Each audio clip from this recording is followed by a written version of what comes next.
όπως είπαμε και από την αρχή της εκπομπής, είπαμε πριν λίγο ότι είναι μαζί μας ο Νίκος ο Κουρού. Νίκο, καλώς ήρθες. Καλώς σας βρίσκω, καλημέρα. Έχουμε χρόνια να τα πούμε. Έχουμε χρόνια να τα πούμε. Και θυμάμαι κάναμε τις πιο ήρεμες έτσι συζητήσεις online. Τόσο όμορφα.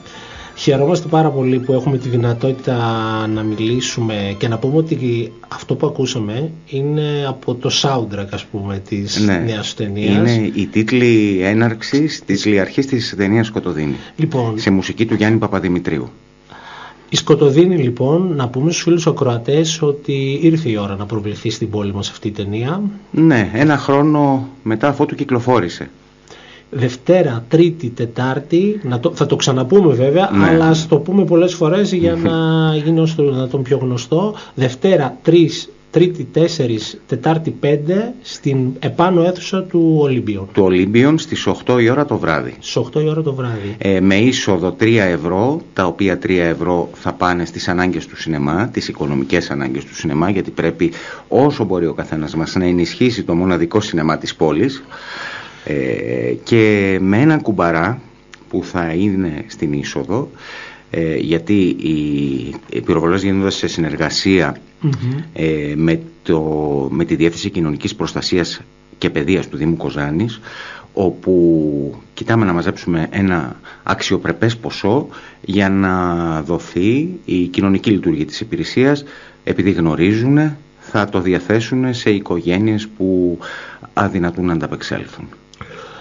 Είδα και το βίντεο από τη συνέντευξη τύπου που δώσατε εκεί, και οι κυρίες αυτές, και πάντα οι προβολές των δικών σου ταινιών έχουν και αυτό που λέμε αυτή την κοινωνική διάσταση. Δεν έχω άλλο λόγο να κάνω προβολή δικής μου ταινίας πέρα από αυτό.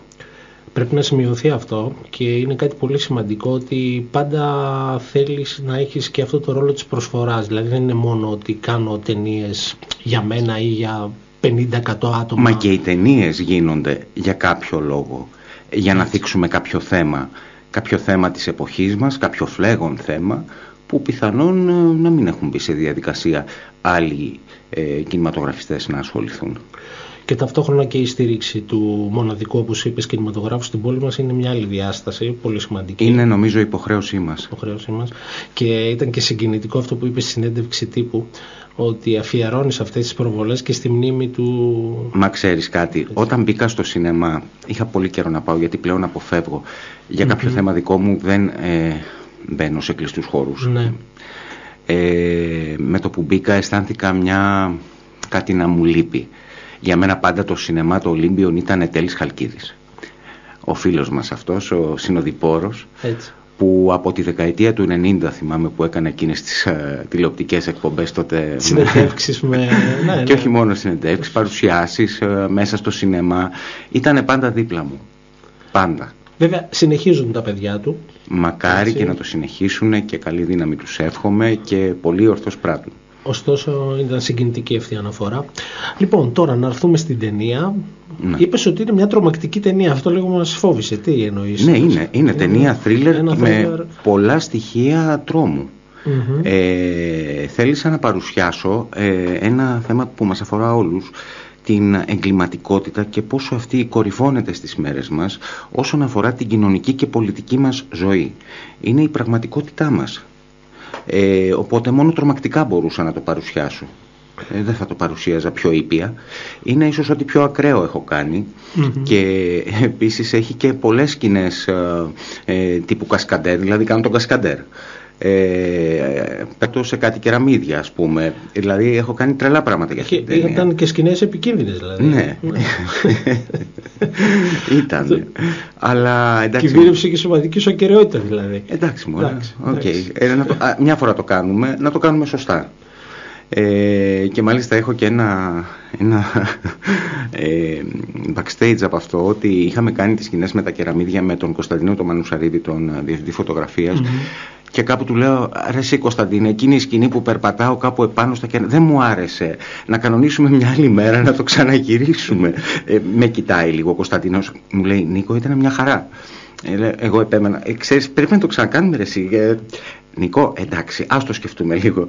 Βέβαια, επέμενε ο Κωνσταντίνος και πέρασε το δικό του Και ίσως είχε και δίκιο, γιατί καμιά φορά και εγώ λίγο φτάνω σε ένα σημείο, αυτή η τελειομανία, εκείνο δεν είναι αυτό, εκείνο το άλλο. Ναι, είμαι λίγο, και λίγο με σημάζεψε σε αυτό και δεν το ξανακάναμε και βγήκε η σκηνή. Τελικά έτσι όπως το είδες στο μοντάζ σου άρεσε? Εντάξει, ναι, μου άρεσε. Μου άρεσε τελικά, είχε δίκιο. Είχε δίκιο. Τώρα, τα γυρίσματα έγιναν από ό,τι είδα σε Έδεσα, Κοζάνη και Αθήνα. Ναι. Ξεκινήσαν τα γυρίσματα το Δεκέμβρη του 2022 και κράτησαν ένα χρόνο. Τα τελευταία γυρίσματα τα κάναμε το Δεκέμβρη του 2023. Το Δεκέμβρη του 2023. Ναι. Αρκετός καιρός. Αρκετός καιρός και συστηματικά. Γιατί είχαμε και επαναληπτικές λήψεις σε πλάνα που δεν ήταν για μένα έτσι ικανοποιητικά. Τα ξανακάναμε. Είχαμε το μεγάλο γύρισμα στα πανεπιστήμια με την Κετούλα μας τη Φίνου, την πρωταγωνίστρια, που ήρθε εδώ στην Κοζάνη και είχαμε μια πολύ όμορφη συνεργασία. Βέβαια είχε λίγο άδοξο τέλος, γιατί, να το πω, φυσικά. Ήρθε ας πούμε η Κετούλα την Τρίτη με σκοπό Τετάρτη, Πέμπτη, Παρασκευή να κάνουμε τα γυρίσματα και να φύγει το Σάββατο με τα κτέλ, γιατί φοβάται τα αεροπλάνα. Μια χαρά κάνουμε το γύρισμα την Τετάρτη, την Πέμπτη επίσης στα πανεπιστήμια και έρχεται η Παρασκευή που πρέπει να πάμε στην Έδεσα και εκεί βλέπω λίγο την Κέτη κάπως. Λέω τι είναι Κέτη, εντάξει, ξέρω εγώ. Προσπαθούσαμε έτσι να φτιάξουμε λίγο τη διάθεσή μας. Κάτι δεν πήγαινε καλά. Ευτυχώς τα γυρίσματα της Κέτη στην Έδεσα ήταν λίγα. Και αφού γυρνάμε το μεσημέρι από την Έδεσα, θα βγαίναμε κιόλας και το βράδυ πριν φύγει, μου παίρνει τηλέφωνο και μου λέει Νίκο, έκανα τεστ COVID και είμαι θετική. Όπα, λέω, εντάξει, λέω, τι με θες εμένα. Ψάχνω να βρω ένα αεροπορικό, τουλάχιστον από Θεσσαλονίκη, γιατί εδώ δεν ξέρω αυτό. Βρίσκω τελικά και έτοιμο, ξέρω φοβάσαι τα αεροπλάνα, αλλά πρέπει να φύγεις Αθήνα. Εγώ φοβάμαι να μείνεις εδώ και να προκύψει κάτι, ας πούμε, και να μην ξέρω τι να κάνω. Άσε με να το σκεφτώ λίγο, μου λέει. Μου παίρνει μετά από λίγη ώρα, εντάξει πάμε. Μπαίνουμε στο αυτοκίνητο που εγώ αποφεύγω να οδηγώ εκτός πόλης πλέον εδώ και πολλά χρόνια και προσπαθούμε να προλάβουμε να είμαστε τουλάχιστον 10 η ώρα, 11 η ώρα αυτό για το... Και προλάβαμε και ευτυχώς μόλις έφτασε η Κέτη στην Αθήνα στις 12 και κάτι εκεί είχαν αρχίσει και τα συμπτώματα και ευτυχώς μετά ανέλαβε η κυρία Φόνσου και νοσηλεύτηκε σε κάποιο νοσοκομείο κάτω στην Αθήνα και τέλος πάντων ξεπεράστηκε ευτυχώς. Ξεπεράστηκε. Κολλήσαμε βέβαια και εμείς μετά. Ναι. Εγώ για πρώτη φορά που δεν είχα ποτέ μου κολλήσει, προφυλαγόμουν γιατί έχω και κάποια ανήκω λίγο στις ευπαθείς ομάδες. Ναι. Αλλά εντάξει, αν εξαιρέσουμε αυτό, έχω να θυμάμαι έτσι και με αυτά τα γυρίσματα έχω έτσι όμορφες αναμνήσεις και έχουμε και ένα backstage όπου κάνουμε φοβερές πλάκες. Όπως επίσης πολύ ωραία ήταν και τα γυρίσματα που κάναμε στην Αθήνα με την Αλίκη την Παπαχελά και την Άννα την Πορφύρη, όπου κατεβήκαμε με τον Κωνσταντίνο τον Μανουσαρίδη και είμαστε στο γύρισμα ένα 20ωρο στο πόδι για να καλύψουμε όλες τις λήψεις. Ήταν εξουθενωτικό, αλλά ήταν και ωραίο. Είχαμε τα πλάνα μας δηλαδή. Δηλαδή ένα μεγάλο μέρος των γυρισμάτων έχει γίνει και στην Αθήνα. Και στην Αθήνα, στην Έδεσα που κάναμε τη μια έτσι πολύ ατμοσφαιρική σκηνή και τα υπόλοιπα γυρίσματα εδώ στην Κοζάνη. Αλλά κράτησε ένα ολόκληρο χρόνο. Έναν ολόκληρο χρόνο. Είχε δυσκολία. Και είχε δυσκολία για μένα γιατί ο ήρωας της ταινίας περνάει διάφορα στάδια της ψυχολογίας του και φτάνει κάπου σε ένα, ας το πούμε, στάδιο περίεργο. Αυτά είχαν μια συνάφεια. Εγώ έπρεπε σε κάθε γύρισμα, επειδή δεν γυρνάμε τις σκηνές με τη σειρά όπως παίζουν στην ταινία, έπρεπε να εντοπίζω σε κάθε γύρισμα το στάδιο στο οποίο βρίσκεται η ψυχοσύνθεσή του, η συμπεριφορά του.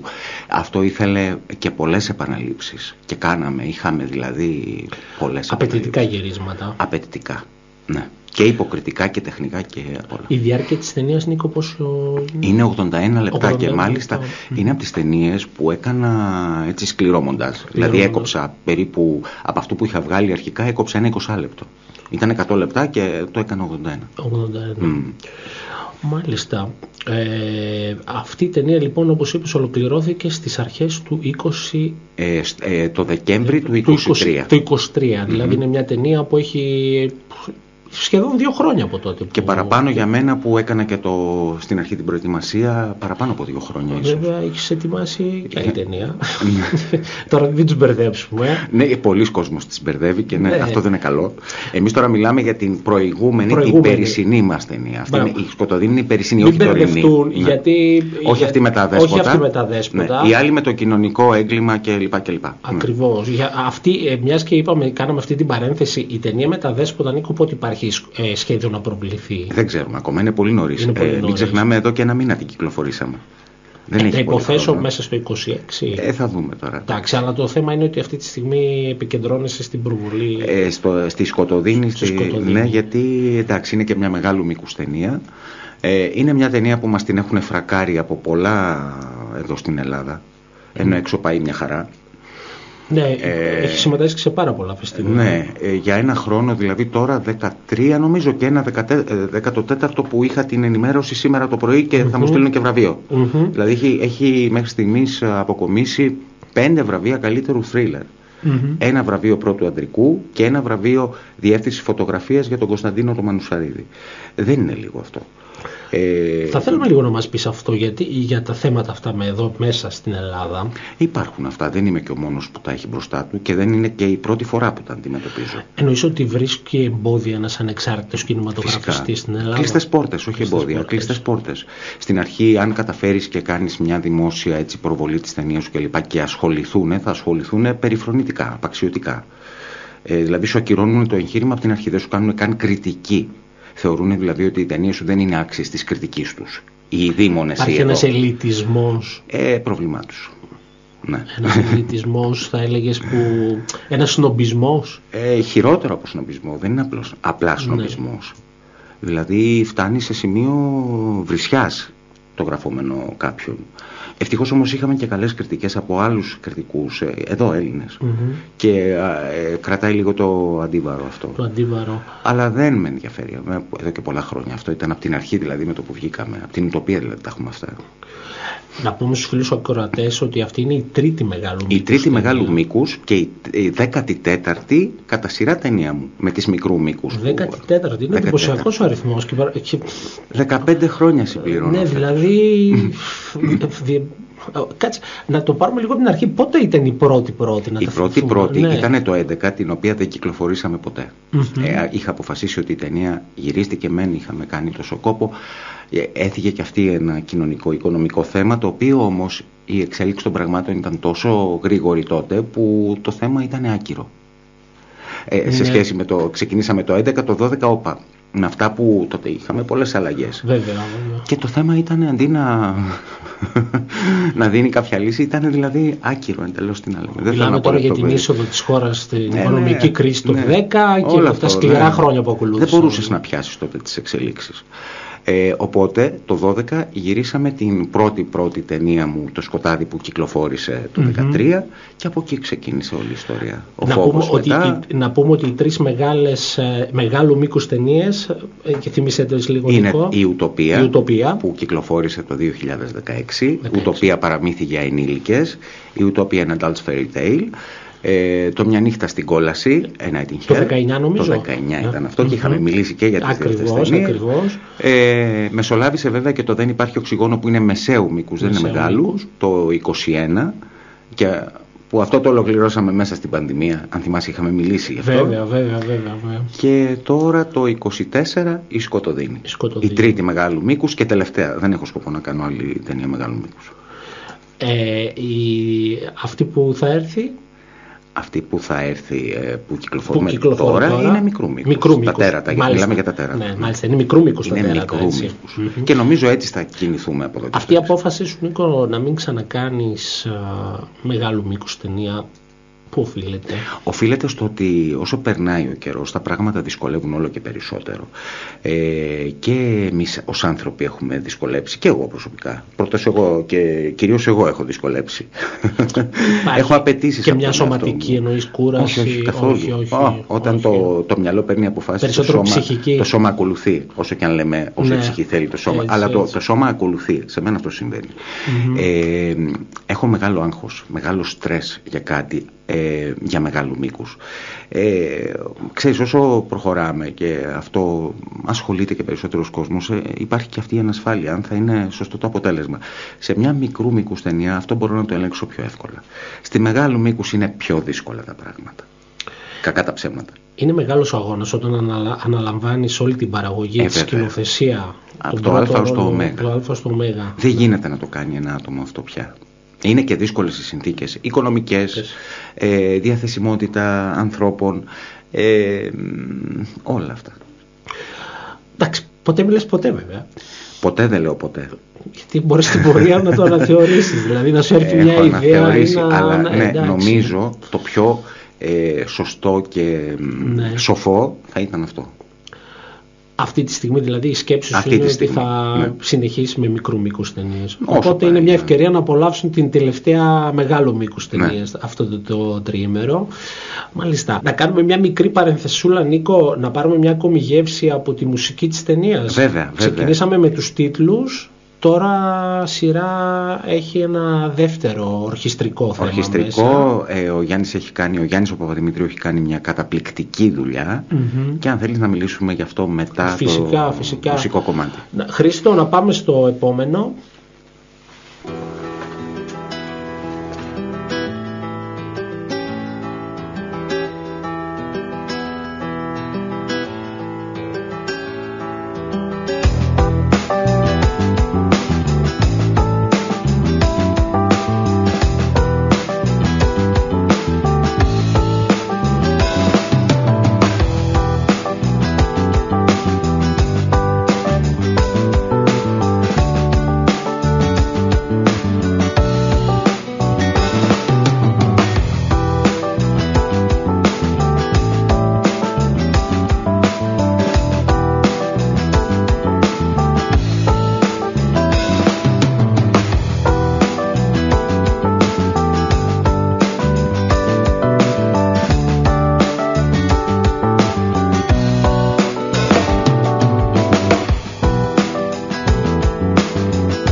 Λοιπόν, είναι το δεύτερο ορχιστρικό μέσα από την Σκοτωδίνη, την ταινία του Νίκου Κουρού. Έχουμε τη μεγάλη χαρά να τον φιλοξενούμε σήμερα εδώ στην ΕΡΤ Κοζάνης.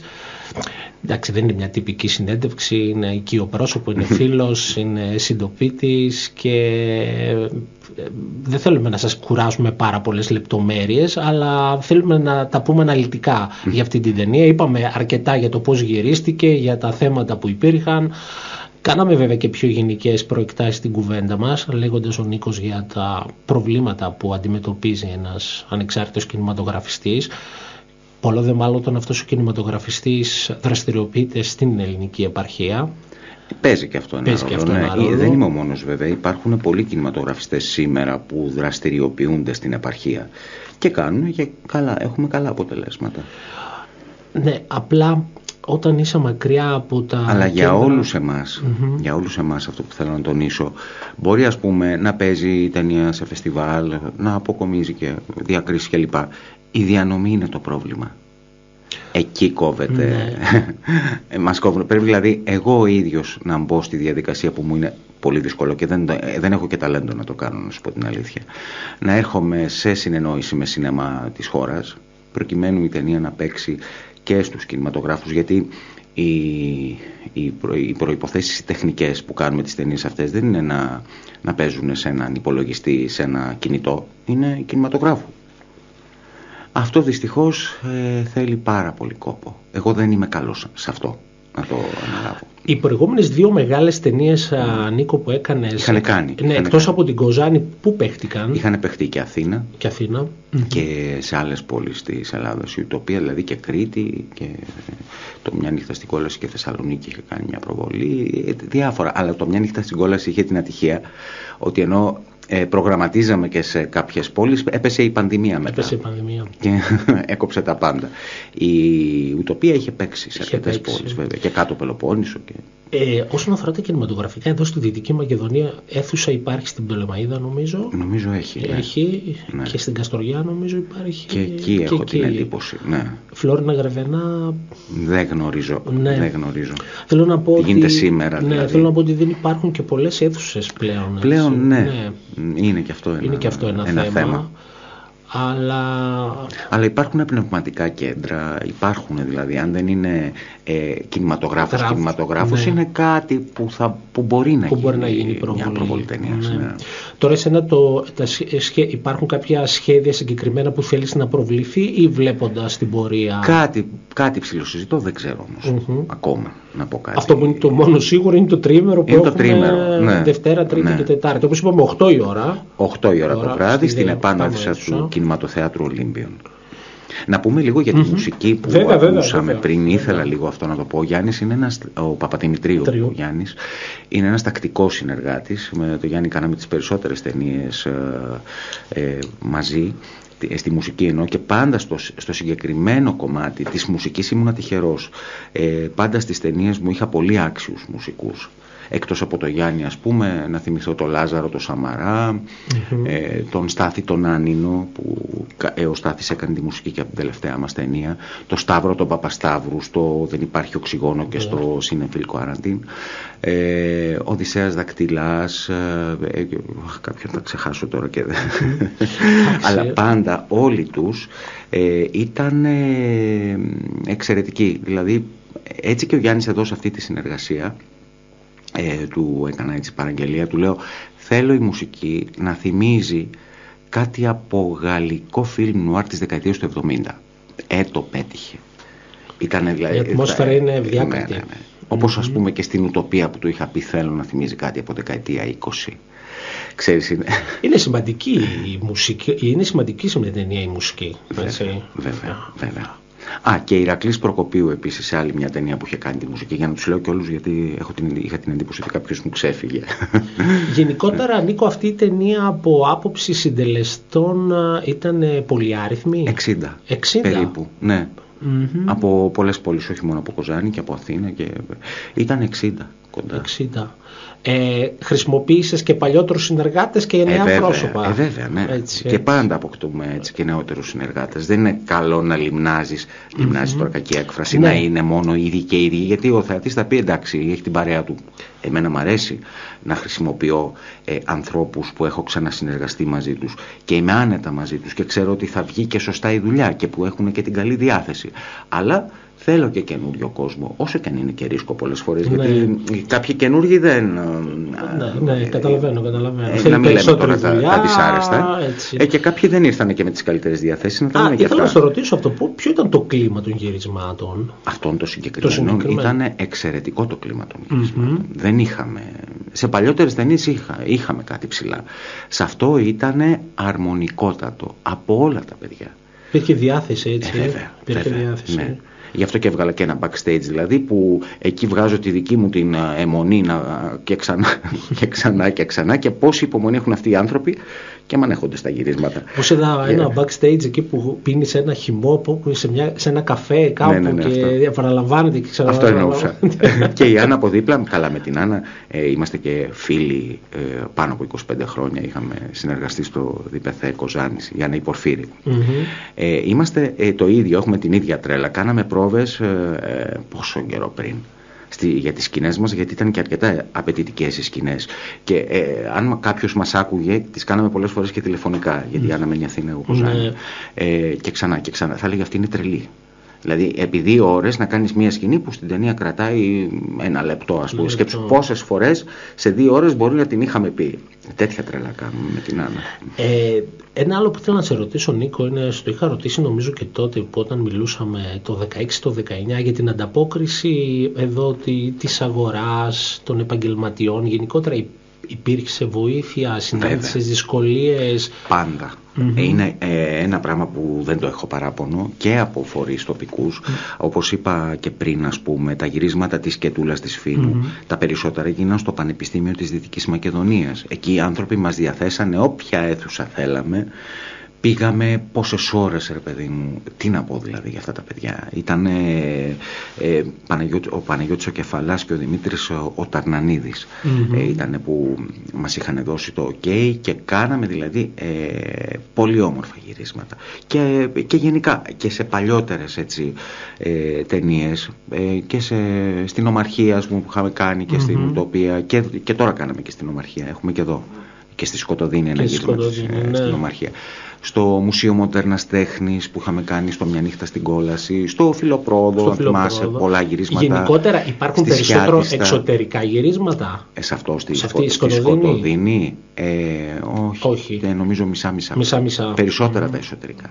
Αλλά πάει προς το μισά-μισά.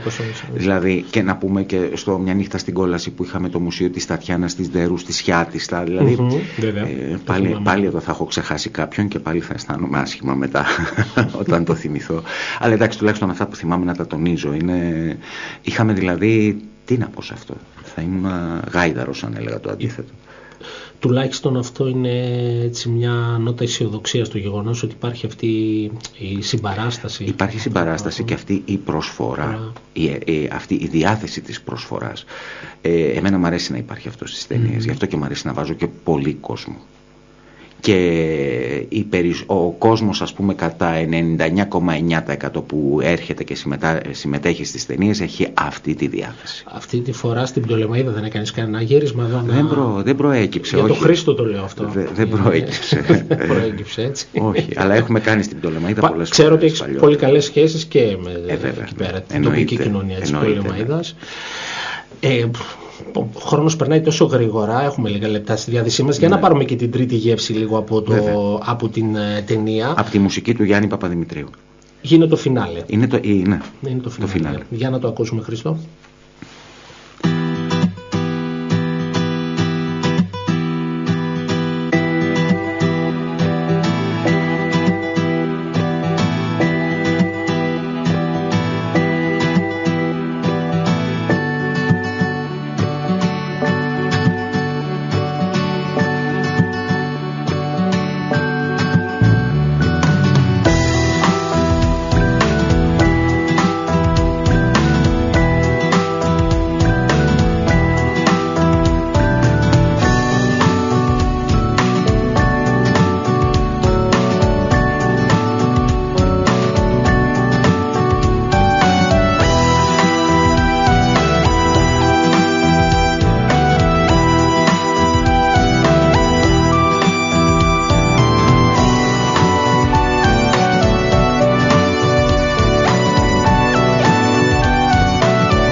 Λοιπόν, στα τελευταία λεπτά, οι σημερινές ραδιολχημίες έχουν έντονο κινηματογραφικό χρώμα.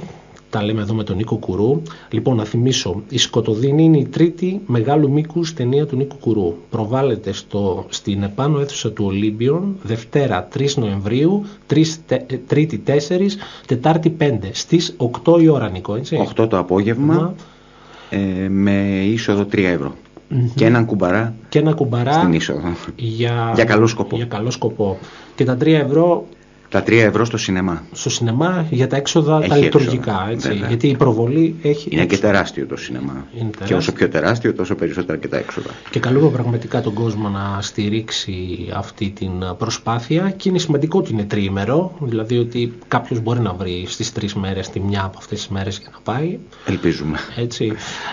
Νίκο, τώρα θέλω να το αφήσω σε αυτά τα λεπτά που μας μένουν, να μας πεις ό,τι θέλεις για να κλείσουμε αυτή την αναφορά μας. Λοιπόν, θα ήθελα καταρχάς, επειδή αναφέρομαι για τις ώρες και να ευχαριστήσω τη Διεύθυνση Κοινωνικής Προστασίας και Παιδείας του Δήμου Κοζάνης, που ήταν πάρα πολύ πρόθυμοι, και ο Αντιδήμαρχος, ο κ. Βασίλης Παπαποστόλου, που είναι και παιδικός μου φίλος και συμμαθητής, και η κυρία Παναγούλια, η Άννα Παναγούλια, η Διευθύντρια Προσταμένη της υπηρεσίας, και η κοινωνική λειτουργή, η Μαρία Ιξάηδου, η Μαρίνα Ισενή, και το υπόλοιπο προσωπικό, που έχουν όλη τη διάθεση να συσχετίζουν το καλλιτεχνικό μέρος αυτής του εγχειρήματος και να του δώσουν ένα χαρακτήρα ανθρωποκεντρικό. Ανθρωποκεντρικό, πολύ σωστά. Ελπίζω να τα καταφέρουμε. Αυτό θέλω, δηλαδή, να μαζευτεί ένα αξιοπρεπές ποσό για να πούνε τα κορίτσια αυτά ότι αυτό το ποσό μπορούμε να το διαθέσουμε στις οικογένειες, επειδή γνωρίζουν τα κορίτσια και υπάρχει κόσμος που αδυνατεί, άσχετα αν πολλοί δεν το γνωρίζουμε. Έτσι. Στις υπηρεσίες αυτές γνωρίζουν τα παιδιά τι γίνεται. Και δυστυχώς υπάρχουν συμπολίτες μας που αδυνατούν να ανταπεξέλθουν, απλά δεν το λένε. Υπάρχει αυτή η αξιοπρέπεια σε αυτούς τους ανθρώπους. Γι' αυτό και αν μπορέσουμε έστω και τόσο, θα ήταν υπόθεση. Άρα λοιπόν είναι διπλός ο σκοπός, και το να δουν μια ταινία ενός ανθρώπου εδώ της περιοχής, η οποία, εγώ προειδοποιώ, είναι αρκετά τρομακτική. Προετοιμαστείτε ανάλογα. Εντάξει, είναι θρίλερ. Γιατί, θα σου πω και κάτι, όταν την έβλεπα πέρυσι στην Κόρινθο, που προβλήθηκε στο σινεμά εκεί στις Γέφυρες, ακόμα και εγώ που την είχα δει δεκάδες φορές, έπαθα κάτι. Πόσο μάλλον και ήταν η Άννα, η Πορφύρη και η Αλίκη, ξέρω εγώ, και ο κόσμος που μου έρχονταν και μου λέει να δούμε πώς θα κοιμηθούμε σήμερα το βράδυ. Εντάξει. Ναι, έχει λίγο. Αλλά νομίζω ότι άξιζε να κάνω κάτι τέτοιο. Ήθελα πάρα πολύ να κάνω κάτι τέτοιο. Ακραίο λίγο. Το πιο ακραίο που έχω κάνει, το έχω ξαναπεί. Επίσης θα ήθελα να μου δώσετε λίγο χρόνο να αναφέρω όλους τους συντελεστές. Όχι πάνω από λεπτό νομίζω. Θα πω γρήγορα. Λοιπόν, στο cast, Κέτη Φίνου, Αλίκη Παπαχελά, Άννα Πορφύρη, Δημήτρης Συνδουκάς, Ελεάνα Γεωργιάδου, Δημήτρης Καρατζάς, Κατερίνα Τζιοπάνου, Μάγδα Κική, Δέσποινα Μακεδόνα, Δώρα Σκόρδα, Ελένη Βασιλιάδου, Κωνσταντίνος Θεοδωρίδης, Γιώργος Καραϊορδανίδης, Γιώργος Καρασαβίδης, Λευτέρης Καρασαβίδης, Γιώτα Κουρού, Έρικα Κουρού, Ευαγγελία Κουρού, Αναστασία Κτενίδου, Βάγια Λαμπροπούλου, Κωνσταντίνος Μανουσαρίδης, Βασιλική Μπαλοδήμου, Δέσποινα Μπατζή, Δέσποινα Παπαδοπούλου, Δέσποινα Πατσόνα, Γιώργος Παφίλης, Παναγιώτης Πλιάτσιος, Χαρά Πουρνάρα, Ανδρέας Τραχανάς και ο Χάρπο, ένας σκύλος που τον έχω ξαναβάλει και σε άλλες ταινίες. Στο ρόλο του Μίλτου, ο υποφαινόμενος. Κοστούμια, Πάρης Κουκουλόπουλος, Βενετία Νάση. Δεκόρ, Βασιλεία Βακερτζή, Σωτήρης Πινιαλίδης. Μακιγιάζ, Κατερίνα Αλεξιάδου, Μαρία Μαρουτίτσα. Κομμώσεις, Κική Αδαμίδου, Δέσποινα Αδαμίδου, Λίτσα Παπαβασιλείου. Προσαρμογή υποτίτλων Τζούντι Κάσο, μια συνεργάτιδα που χάσαμε το καλοκαίρι, που δεν είναι πια κοντά μας και που της χρωστώ πάρα πολλά. Σχεδιασμός πόστερ Μιχάλης Τεμέλκος, composing effects φωτισμοί Κωνσταντίνος Μανουσαρίδης, επεξεργασία ήχου Δημήτρης Στασινός, Μπουμ, Παναγιώτης Πλιάτσος, Εύα Χαλβατζή, βοηθός σκηνοθέτη Ελεάνα Γεωργιάδου, Παναγιώτης Πλιάτσιος, Ελένη Χαλβατζή, Φωτεινή Χατζηνικολάου, μουσική Γιάννης Παπαδημητρίου, διεύθυνση φωτογραφίας κάμερα εναέριας λήψης color grading Κωνσταντίνος Μανουσαρίδης, μοντάζ, σενάριο, σκηνοθεσία ο υποφαινόμενος. Παραγωγή Creating Memories Κοζάνη Λάζαρος Μανουσαρίδης, Jam Cut Film Stories. Χορηγή καταστήματα καλλιτικών K&D Cosmetic, κομμωτήριο Alex, Coffee Dose, Ταβέρνα ο Πλάτανος, The Tax Company, λογιστικό γραφείο Κωνσταντίνου Θεοδωρίδη, ξενοδοχείο Άνεσης, αρτοποιείο Φούρνο Σιδέρης Ιωάννης, αρτοποιείο Ασλανίδης Χαράλαμπος, σινεμά Ολύμπιον, κομμωτήριο Παπαβασιλείου Hair Experts, Κοζάνη TV. Και τα ευχαριστήρια. Βέβαια. Εσάς βέβαια καταρχάς. Υποχρέωσή μας σαν δημόσια ραδιοφωνία. Πανεπιστήμιο Δυτικής Μακεδονίας, Κατερίνα Δαδαμόγια, Παναγιώτης Κεφαλάς, Δημήτρης Σταρνανίδης, Σταύρος Παπασταύρου, Νικολέτα Σκαρκαλά, Νάση Αναγνωστοπούλου, Θανάσης Πατσόνας, Ευγενία Σιώμου, Γιώργος Καραμανίδης, Παναγιώτης Τσαρσιανίδης. Αυτοί είμαστε. Είναι μια δουλειά την οποία έτρεξες, αλλά την έκανες και συλλογική. Πάντα είναι συλλογικές οι δουλειές. Πάντα είναι, και το λέω από τότε που ξεκίνησα να κάνω αυτές τις ταινίες, τα copyrights, τα πνευματικά δικαιώματα των ταινιών αυτών ανήκουν σε όλους τους συντελεστές. Από τον πρώτο μέχρι τον τελευταίο. Τελευταίος δεν το λέω υποτιμητικά, που μπορεί να έκανε κάτι λιγότερο σε σχέση με κάποιον άλλον, γιατί το καθένα έχει την εκτίμησή του, αλλά όλοι, σε όλους τους συντελεστές ανήκουν τα copyrights των ταινιών αυτών. Νίκο, σε ευχαριστώ πάρα πολύ. Εύχομαι καλή επιτυχία στην ταινία, θα είμαστε εκεί να τη δούμε. Και βέβαια, επαναλαμβάνω, 8 η ώρα, Δευτέρα, Τρίτη, Τετάρτη, στην πάνω αίθουσα του Ολύμπιον, η προβολή της Σκοτωδίνης, της τρίτης μεγάλου μήκους ταινίας του Νίκου Κουρού. Στις 8 η ώρα το βράδυ. Όπως είπαμε, με 3 ευρώ γενική είσοδο και με τον κουμπαρά για αυτό τον πολύ σημαντικό κοινωνικό σκοπό, να μαζευτεί ένα σεβαστό ποσό για αυτούς τους ανθρώπους που έχουν ανάγκη. Νίκο, θα έχουμε και βέβαια θα χαρώ πάρα πολύ να ακούσω και τον κόσμο μετά την ταινία, να μου πούν τις εντυπώσεις τους με πάσα ειλικρίνεια, καλές ή λιγότερο καλές, όλα τα ακούμε. Εγώ θέλω να ακούω και τα καλά και τα τροτά, και τα λιγότερο καλά δηλαδή, γιατί έτσι νομίζω ότι μπορεί να μου εντοπιστεί κάποιο λάθος από κάποιο θεατή που εγώ να μην το έχω λάβει υπόψη μου. Μου κάνει καλό αυτό. Και βέβαια, Νίκο, θα έχουμε τη χαρά να τα ξαναπούμε, έτσι. Φυσικά. Γιατί ήδη υπάρχει έτοιμη μια μικρή μήκους ταινία που έρχεται στους επόμενους μήνες. Τα τέρατα που κυκλοφορήσαμε τώρα. Ακριβώς, και φυσικά είμαι σίγουρος ότι και κάτι άλλο θα έχεις στο μυαλό σου και κάτι άλλο θα κάνεις. Όλο και κάτι. Απλά ξέρεις, όπως είπα, δυσκολεύουν λίγο τα πράγματα. Εγώ λίγο με την ανασφάλεια τη δική μου, αν θα έχω το αποτέλεσμα που θέλω, αν το ένα, αν το άλλο. Αυτά είναι λίγο που με κάνουν να αργώ περισσότερο πια. Να αργώ να βγάλω το αποτέλεσμα. Λοιπόν, εμείς θα σας αφήσουμε κάπου εδώ και θα ακολουθήσει, όπως γίνεται κάθε μέρα, η σύνδεση με την Αθήνα, με το Air News Radio, και επαναφορά μετά από λίγα λεπτά, μετά το σύντομο δελτίο ειδήσεων από την Αθήνα, με την μεσημβρινή τοπική περιφερειακή ραδιοεφημερίδα. Να ευχαριστήσουμε και τον Χρήστο Τσομπανάκη εδώ για την ρύθμιση του